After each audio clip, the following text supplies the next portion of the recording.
Hello, everyone. I'm JVL here with my Bulwark colleague, AB Stoddard, and everything is terrible. AB, let's start with the news from the weekend. Donald Trump had, let me check my notes. Viktor Orbán down to Mar-a-Lago to hang out and praise him as being, wait, I'm looking here. Yes, fantastic. That's great. He says, Viktor, there's nobody that's better, smarter, or a better leader than Viktor Orbán. He's the boss. And he's a great leader, fantastic leader. In Europe and around the world, they respect him. AB?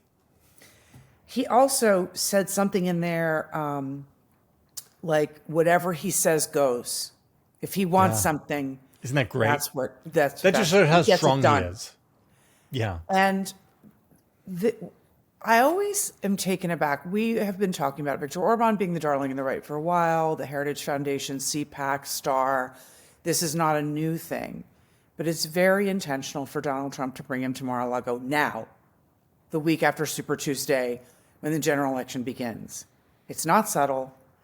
And we worry, obviously, that there is a portion of the electorate that wants a strong man and doesn't want the president to be encumbered by burdens like the constitutional requirements that of checks and balances, a Congress, the courts, etc. So when he says this type of thing, and he has the appearance, and then Orbán releases the video, like of little details of gold around Mar-a-Lago. I bet the Trump people provided the video and says that President Trump is a man of peace and it is really hard for us on Monday morning to figure out what part of the American electorate is worries about this, or does it just go right over them? Is he just meeting with the leader because he's a once and future president?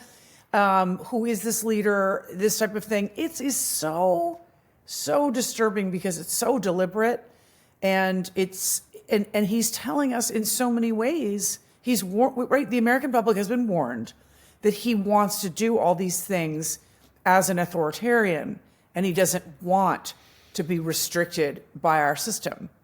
And so at this point, we just have to hope that the swing voter, that the people who are, paying more attention now that Super Tuesday passed JVL and they decided it is Biden versus Trump, really integrates what that means. That he doesn't want, that Viktor Orbán went on radio within hours of leaving Mar-a-Lago and said, he's going to end the Russian-Ukrainian war. It's called the Russian-Ukrainian war to them. Yeah. And he's a man of peace. He's going to end it right away. And he has plans of how he's going to end it. What does that mean for America? For the people who might be listening who are not versed in Viktor Orbán, this is a guy who has said explicitly that he is in favor of illiberal democracy. He thinks that liberal democracy has been a failure and he wants illiberal democracy, by which he means you can have votes, but it's better if the media is all owned by your cronies and if there are a lot of restrictions on voting. And Hungary is not really a fully democratic country anymore. It's a soft authoritarian country. And there's a piece on CNN today by Jim Scudo, who has a new book, The Return of Great Powers. And he's got some good stuff in it. Let me read some of it to you. This is John Bolton talking about Trump. He views himself as a big guy. He likes dealing with other big guys. And big guys like Erdogan in Turkey get to put people in jail, and you don't have to ask anybody's permission. He kind of likes that. That's great. And then there's this conversation that John Kelly, who again worked for Donald Trump, was his chief of staff, recounts having with Trump, where Trump would praise autocrats all the time, right? Loved Kim Jong-un, loved Xi Jinping, loved Viktor Orbán, loved Erdogan. So Trump tried praising Hitler to John Kelly. And here's the quote. He said, "Well, but Hitler did some good things." And I said, "Well, what?" And he said, well, Hitler rebuilt the economy. But what did he do with them when he rebuilt that economy? He turned it against his own people and against the world. And I said, sir, you can never say anything good about the guy. Nothing. But here we are, right? We live in this crazy upside down where the party, which is supposedly all about freedom and patriotism and all that stuff, is the party that wants the strong man. And this is what makes it so dark, AB. There is a subset of Republican voters who clocked Viktor Orbán coming to Mar-a-Lago and know exactly what it means. And it just tickles them up and down, right? It's like they're edging. For 90% of the rest of the country, they don't know who Viktor Orbán is. And even if you sat them down and explained it all to them, they would just shrug and go, yeah, I don't know. I don't care. So he gets the best of both worlds, right? He gets to, it's like having dinner with Nick Fuentes. You then get to say, yeah, see, look, I had dinner with my neo-Nazi pal, but then nobody else blames him for it or he doesn't lose any political support for it. Right, exactly. So he's doing all this coded stuff, or not even coded, to his base. It's not really coded. Who wants him like Erdogan and Putin to put people in jail that he doesn't like. And that's why it's incumbent on the Biden campaign and all of us to make clear in these 8 months that he will do whatever he can to put Jack Smith in jail. Yeah. Whatever he can. And he intends to reorder and disorder the entire system of government. Now, Americans can look on this government and say, there's so many problems with it and they can crap all over it, but they really need to integrate what it means to use the military for domestic law enforcement. Means just essentially we're going to have martial law. It just is. We have to go from this joke about he says he's only going to be a dictator for day one to exactly what those things will mean and what power he craves. He craves this power. And when he talked this weekend again in Georgia, he doesn't think that the media should be able to say critical things about him because Viktor Orbán shut that down for himself. And he will go after how media stays alive in this country, and that's how it's financed, what the advertising is. All of that is of a piece of his overall goal, which is to shut down dissent and to control the messaging and to punish people. And it's just amazing that we are in this world where you and I can see how explicit he's being to a portion of the electorate, and then we worry that the rest of it is like snoring. So this is, here's the thing. There are people out there who, like the Douthadian, like, oh, don't get your knickers in a twist. It's all going to be okay. And the truth is, if you pressed me on this and asked me to give odds that we actually, let's pretend Trump is reelected, he returns to power. Do we wind up in something like an illiberal democracy like Viktor, like we have in Hungary with Viktor Orbán? I'd say the chances are like 5%, or let's broaden it out, somewhere between 2 and 20%, right? Pretty low. But even if it's 2%, it's always been 0% in American history going back to the end of the Civil War. This is, when people are like, oh, it'll probably be okay. I want to scream because I'm like, right, but it'll probably be okay. But it has always been certainly okay. The chances of sliding into illiberal democracy have always been 0%, and going from 0 to like 2% should scare the crap out of you, right? You wouldn't get on an airplane if it was a 2% chance that it was going to crash. I think the chances are higher, not immediately, but with time, he has broken down all the guardrails.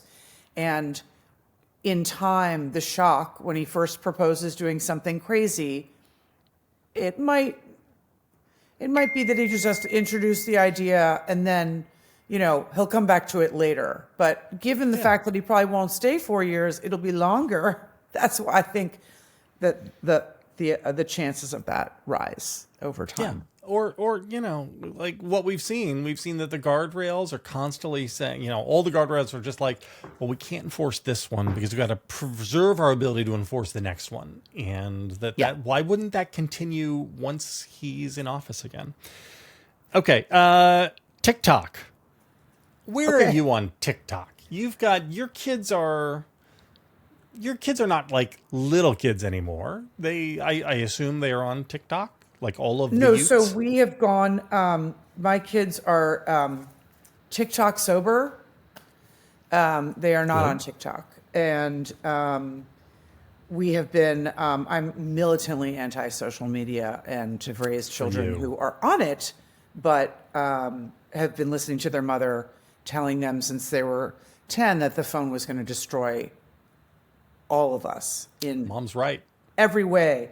So I'm fascinated to see this turn from Trump because it's so rare that there's like this bipartisan moment happening in the Congress where they're going to do something that's actually really important and consequential. And they're going to do it together.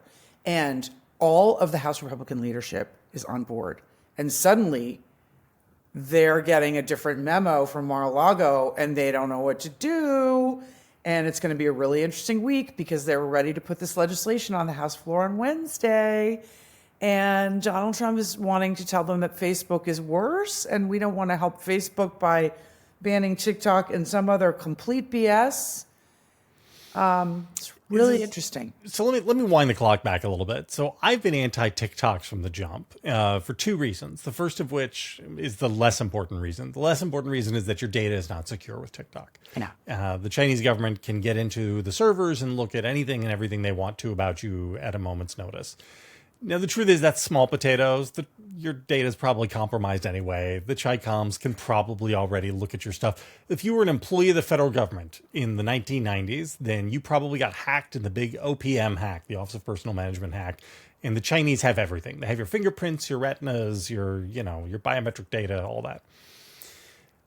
That's the small thing. The larger thing is that TikTok is a platform which is 100% algorithmic, which means that the Chinese Communist Party can make it show whatever they want. That's the thing, right? It's like having a Russian cable channel, right? Owned by the Russian state TV, like Sputnik or something. But we all pretend it's not really owned by Sputnik, and everybody under the age of 19 uses that solely as their, that's crazy. That's a national security risk. So one of the handful, Donald Trump did like 4 good things when he was president, and one of them was Operation Warp Speed and the development of the COVID vaccine. And another one was that he toyed with the idea of forcing the sale of TikTok. Now, he did this in the most cockamamie way possible.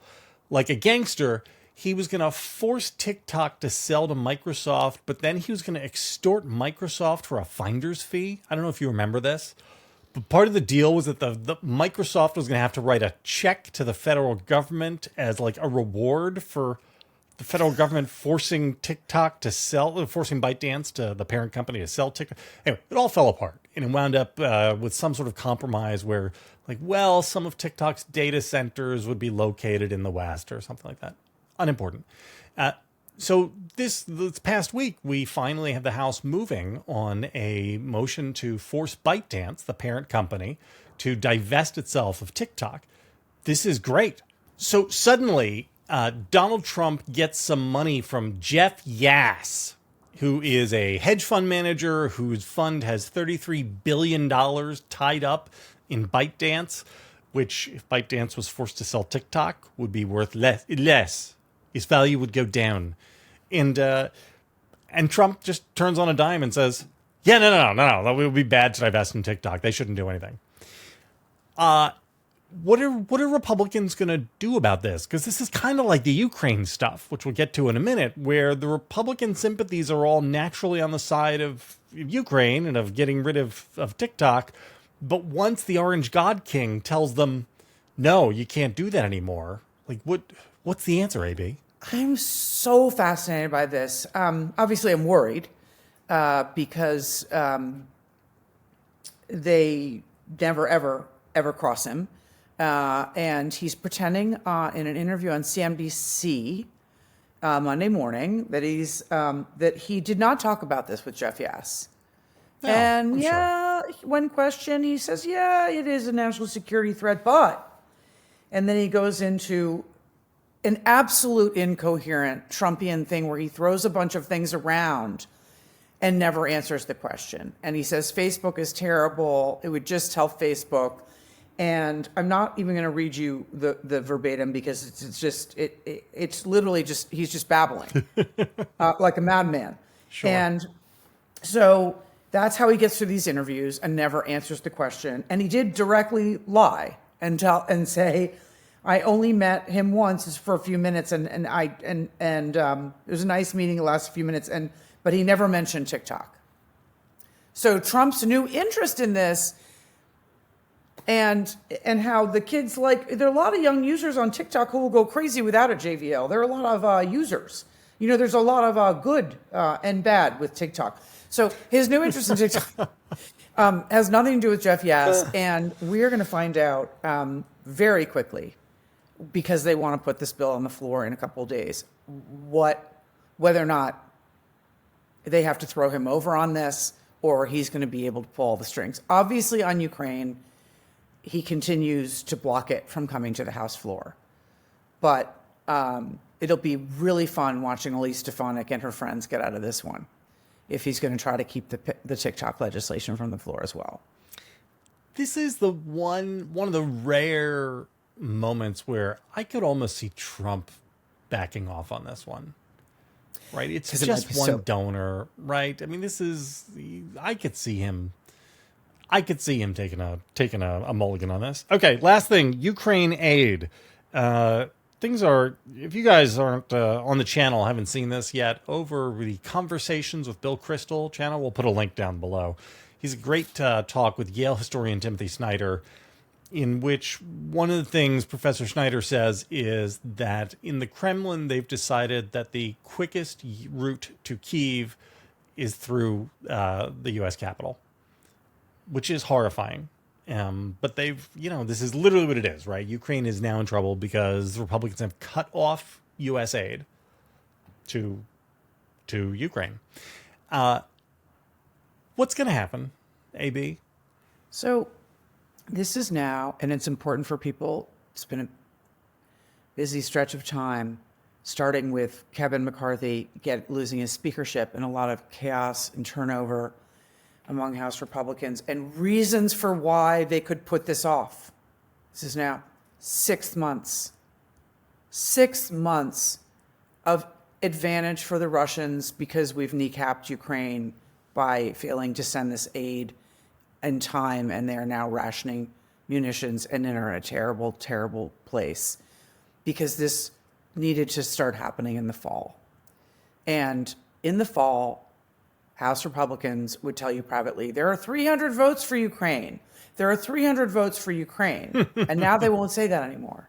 No. The idea a couple weeks ago, even weeks ago, after the Munich Security Conference, we had Congressman Fitzpatrick come out and say, I'm going to push this to the floor no matter what, and I'm going to do it with Democrats if I have to. If my leadership won't do this, I'll bring a discharge petition. And they've been sort of working towards that. And what I was hoping was that Speaker Johnson wanted to look away and say, no, I can't bring it to the floor because we're so busy with our spending bills. And of course we want to do the right thing and not let Putin invade Europe. But really, we're just too busy with these other things, with fighting with the Freedom Caucus, to make time for this national security priority. And so I thought he wanted the discharge petition to make it to the floor so he could say it happened without his acquiescence. The problem is now it looks like he might be trying to stop it. And this is really, we're getting to a very grave point now where I thought they were going to put up. I really did. You didn't really think that Mike Johnson would do the right thing and let it go, did you? Because that's not the A.B. Stoddard that I know and love. That's not the A.B. Stoddard that I know and love. I know. I can't face the horror. I couldn't face the horror. I know what Trump wants. I know what the House Republicans, I know what Matt Gaetz wants. I know what Don Jr. wants. I just thought that there were enough people in enough briefings saying, Mike, you got to look the other way. You got to let this go. We have to do this one last thing before Trump wins and then completely gives all of Ukraine to Vladimir Putin. That's what I was hoping. Just this one last tranche of aid was going to go through. So do you think they'll be able to make the discharge petition happen? Like, would there be, how many Democrats would you, how many Republicans would you need to defect on the discharge? Not many. It's like under 10, I think. Yeah. Do you think you can find 10? Because, I mean, God knows there are enough of them retiring. Right. Like, why couldn't they just do it? And the answer is because they're cowards. I find it hard to believe that you could get 10. You know, you could certainly get like 5, but that tipping point, right? As you get closer to 10, each marginal one you add is one more who, well, you know, you got to go home. You got to shop in the same Piggly Wiggly with all your constituents, even if you're not in Congress anymore. And they'll be so angry. Look what they did to Lindsey Graham just because he said something mean about the insurrection. I know, but some people said if you just get them past their primaries. That's not how it works. And we have the guys retiring. No, that's not how it works. I don't think. Because this is unlike the TikTok stuff. The Ukraine thing is important to Trump. Like Trump, right. So Trump bears a grudge against Zelensky from the first impeachment, even though Zelensky was, by all accounts, probably going to go along with his demands because Zelensky is going to do what he had to do. You know, he likes Putin. He hates Biden. He hates the Europeans. He hates NATO. That puts him just objectively on Russia's side. And this is, you know, loop it back up to the top here. Here's another line from Viktor Orbán told Hungarian state media on Sunday, he and this being Donald Trump, will not give a penny in the Ukraine-Russia war. Therefore, the war will end because it is obvious that Ukraine cannot stand on its own feet. Great. That's the official position of the Republican Party. Just imagine that this came, obviously, it's no problem. Trump is not upset that he gave this interview right after he left Mar-a-Lago and said that. It's so unbelievable. I wouldn't say I was optimistic, but I was really sort of hanging on to the hope that this discharge petition idea was out there with some kind of, that no one would rebel against Johnson unless he had tacitly approved of this end run. That's what I thought. And I hope you've learned your lesson. I never learned my lesson. All right. AB, good show, long show. Thanks for being here. Everybody, we'll see you next week. Good luck, America.